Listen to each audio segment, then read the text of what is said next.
రాష్ట్రంలో ఒక్క పథకం కూడా సరిగ్గా అమలు కావడం లేదని కాంగ్రెస్ ప్రభుత్వంపై మాజీ సీఎం కేసీఆర్ ఆరోపణలు చేశారు. భద్రాద్రి కొత్తగూడెం జిల్లా జహీరాబాద్ లో జరిగిన బీఆర్ఎస్ పార్టీ కార్యకర్తల సమావేశంలో ఆయన పాల్గొన్నారు. ఈ సందర్భంగా ఆయన మాట్లాడుతూ కాంగ్రెస్ చెప్పిన పథకాలన్నీ గంగలో కలిశాయన్నారు. కరోనా టైంలో కూడా తాము రైతు బంధు ఆపలేదని గుర్తు చేశారు. తమ హయాంలో అమలు చేసిన రైతు బీమాతో ఎంతో మందికి మేలు జరిగిందని చెప్పారు. కాంగ్రెస్ పాలనను గంభీరంగా మౌనంగా గమనిస్తున్నానని, కొడితే మామూలుగా కాదు గట్టిగా కొట్టడం తన అలవాటు అని ఆయన హెచ్చరించారు. సరే, నేను గంభీరంగా మౌనంగా చూస్తున్నా. నేను కొడితే వట్టి కొట్టు నాకు అలవాటు లేదు కదా. చూద్దాము.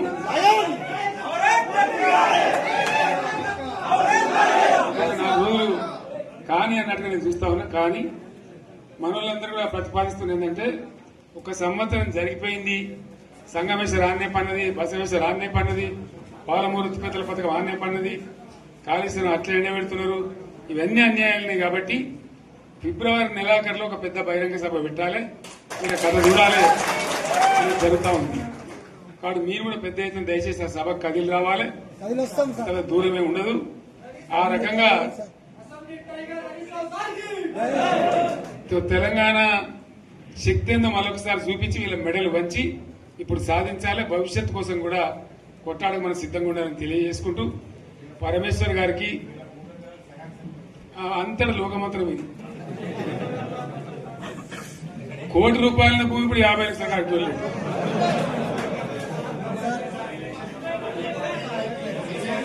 ఈ ఒక్కని బాధ ఒక ఆయన వచ్చింది, మన ఒక ఆయన ఒక 10 మంది వచ్చారు హైదరాబాద్కి. అందులోకి 2 ముస్లిం సోదరులు వచ్చారు.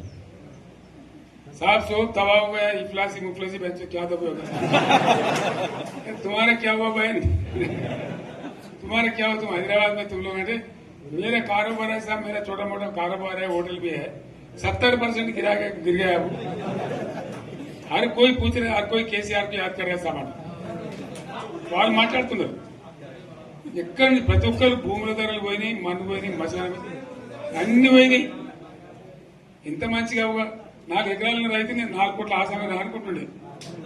అంత ధీమా ఉంది.